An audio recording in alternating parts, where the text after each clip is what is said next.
Olá pessoal, hoje nós vamos falar sobre proporcionalidade. Proporcionalidade, elas apresentam grandezas diretas e inversamente proporcionais.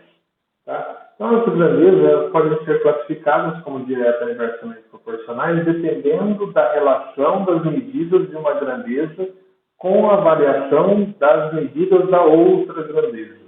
Tá?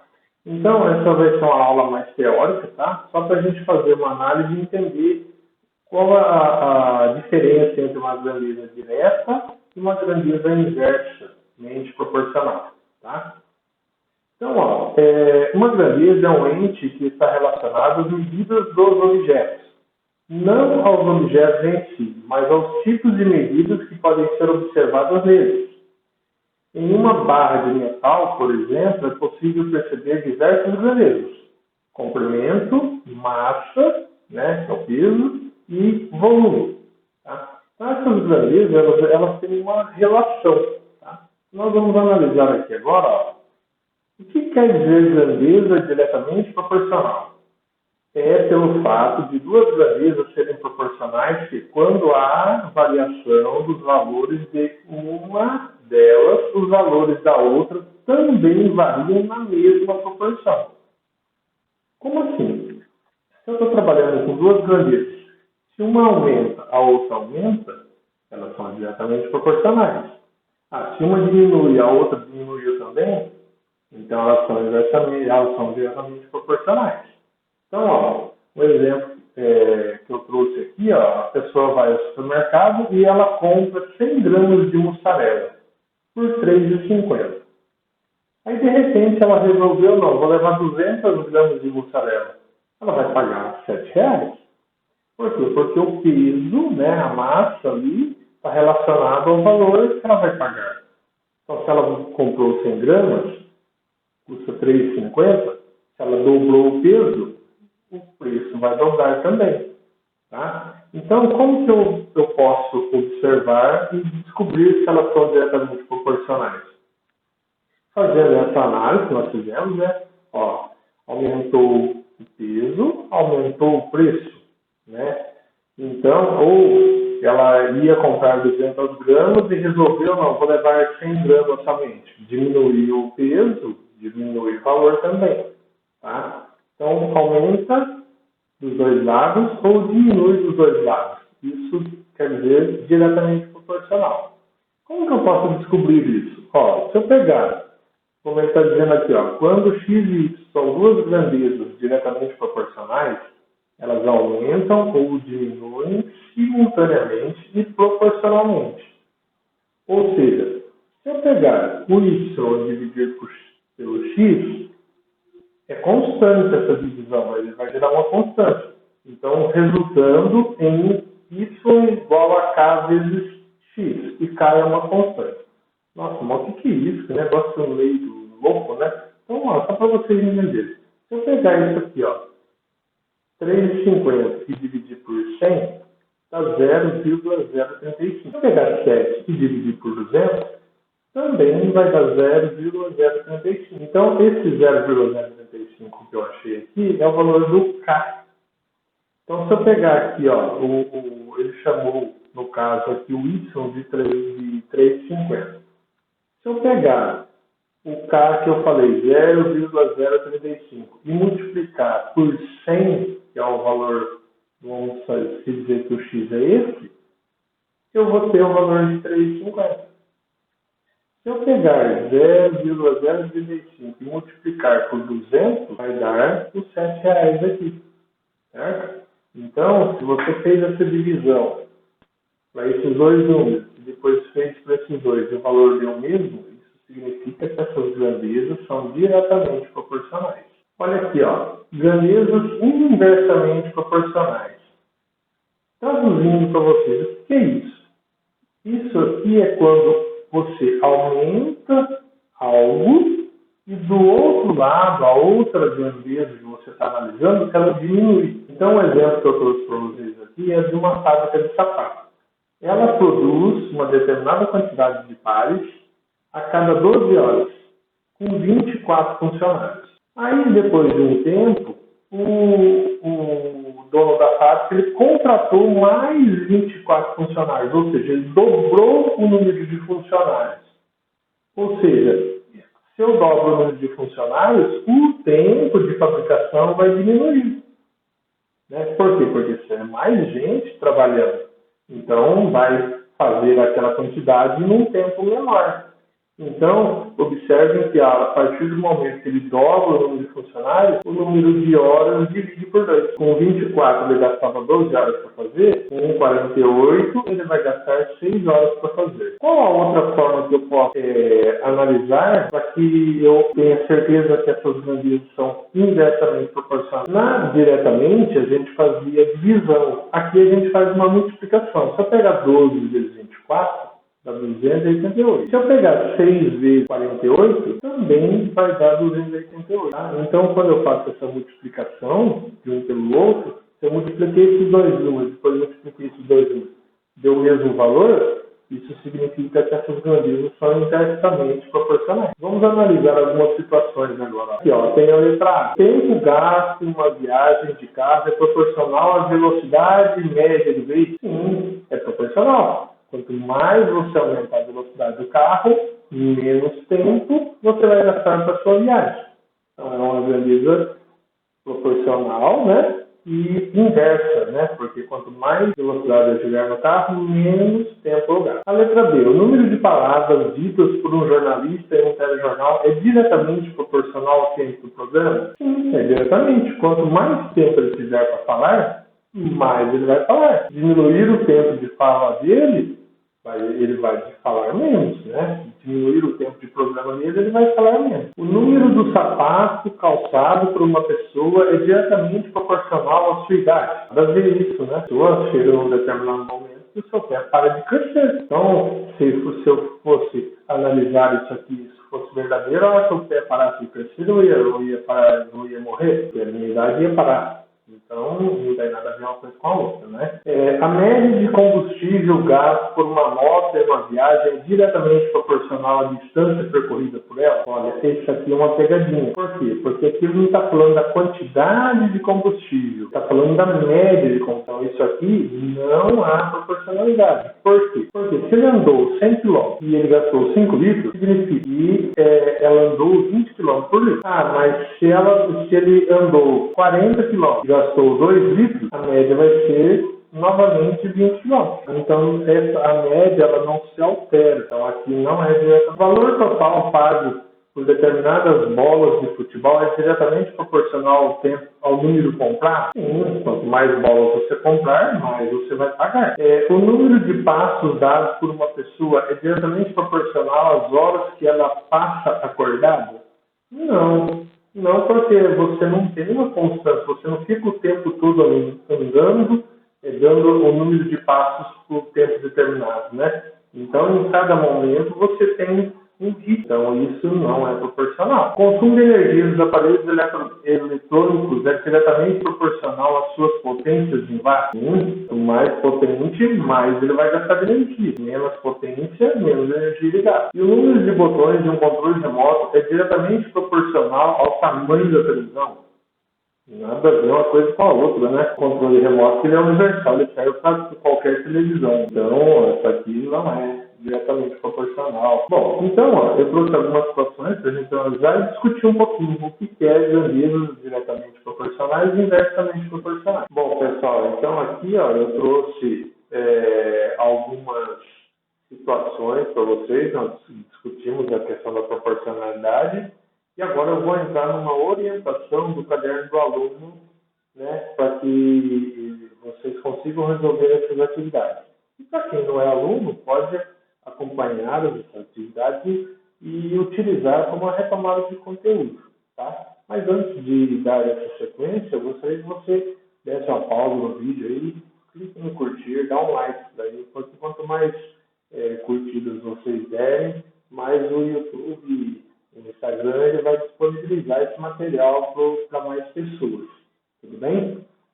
Então vamos prosseguir agora. Bom, pessoal, ó, atividade 2 aqui, né? Para se fazer um delicioso refresco de caju, deve-se misturar uma parte de suco concentrado com uma parte de água, conforme especificado na embalagem do produto. Serve nas ilustrações abaixo a descrição de modo de preparo do refresco e como Carlos e Sofia pensaram em diluir o suco concentrado para fazer quantidades maiores. Então, ó, está da seguinte forma. Modo de preparo: diluir 250 ml de suco concentrado em 750 ml de água.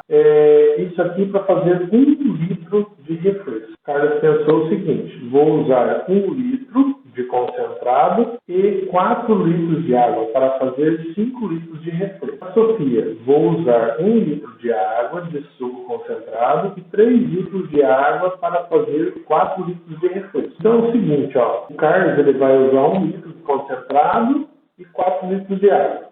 A Sofia vai usar 1 litro de concentrado, 3 litros de água. O que significa isso aqui? Ó? Vamos analisar isso aqui. Ó. Se eu pegar 1 litro e eu dividir ele em 4 partes, eu vou ter 250 ml em cada parte. Então, se eu for analisar aqui, ó, ele está usando uma parte do concentrado e depois 3 partes de água. Se eu pensar aqui, ó, 5 litros, se eu dividir em 4 partes, vou ter 1 litro e 250 em cada parte. E o Carlos está usando 1 litro, então essa proporção que ele está fazendo aqui não está correta. Por quê? Porque para estar correto, ele tinha que usar 1 litro e 250 ml. Certo? Agora, ó, se eu for analisar a Sofia, se eu dividir isso aqui em 4 partes, vai ter 1 litro em cada parte, correto? Então, ela está correta. Ela está usando 1 litro, primeira parte, para 3 partes de água. É o que acontece aqui, né? Pegar 1 litro, 4, eu vou ter 4 partes de 250. Aqui está usando uma parte de concentrado e 3 de água. Também, uma parte de concentrado e 3 de água. Tudo bem? Deu para entender? Se tem dúvida,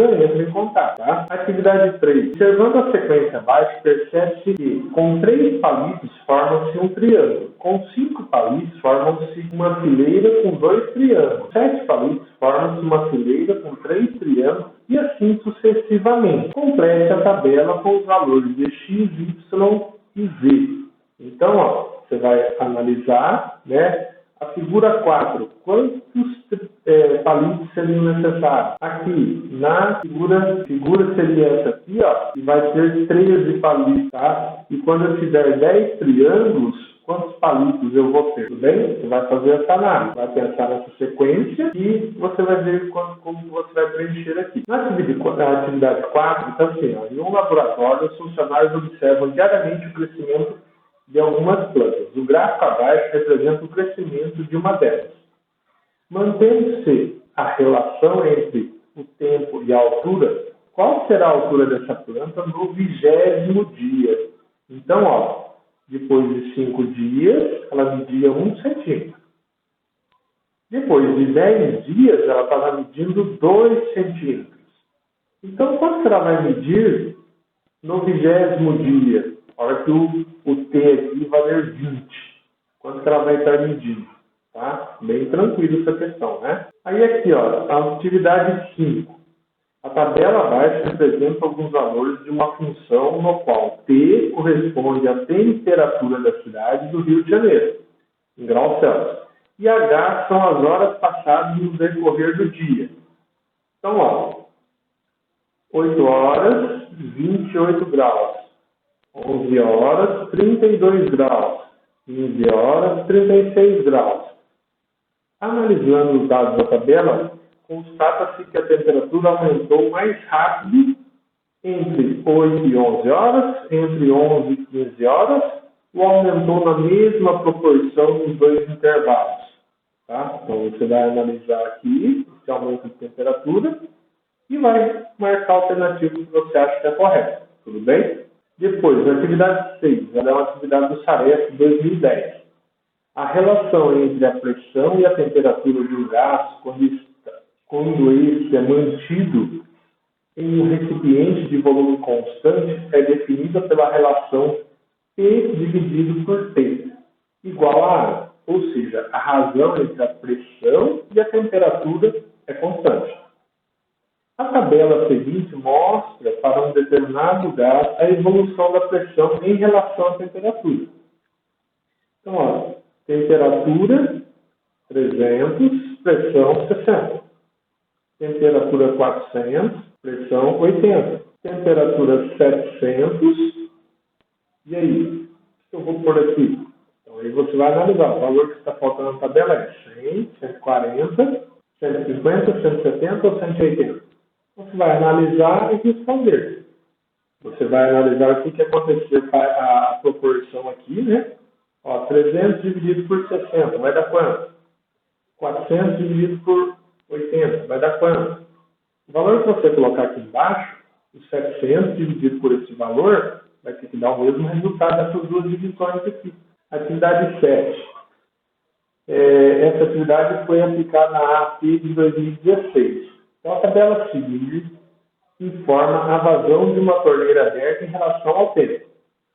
Então, ó, 1, 20, 5, 100, 10, 200, 20, 400.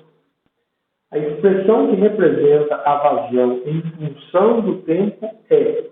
Então, o que você vai analisar aqui? Ele te deu 4 funções, né? Ele te deu 4 funções e você vai. Vamos pegar aqui, ó, ponto 1. 1 vezes 20, 20. 5 vezes 20, 100. Legal.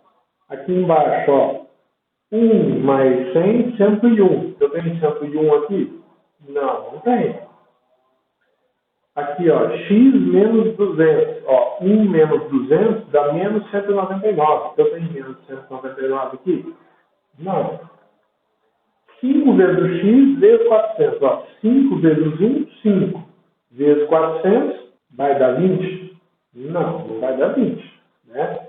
Então, dá para você concluir já qual é a resposta correta. Ou seja, o que você tem que fazer? Pegar o valor do x, substituir, tirar o x e colocar o valor, faz o cálculo e vê se bateu esse resultado. Tem que bater em todos eles.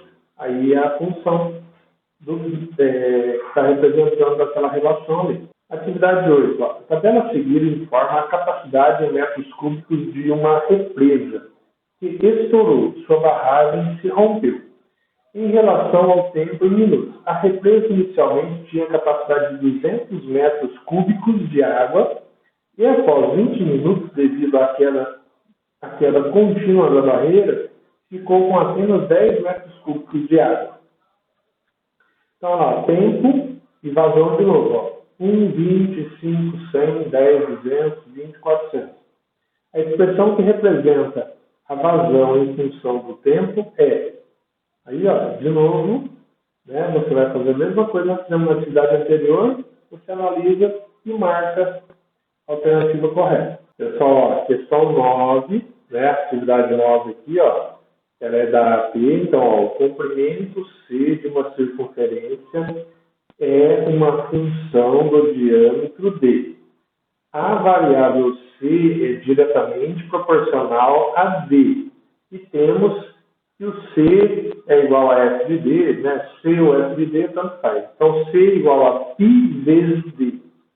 Então, a constante de proporcionalidade K é, ó, olha a palavra, constante, ou seja, o que dentro dessa função aqui não muda.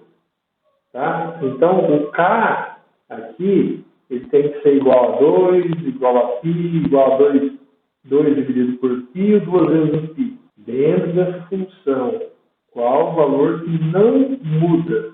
É só você analisar isso e você vai achar a resposta.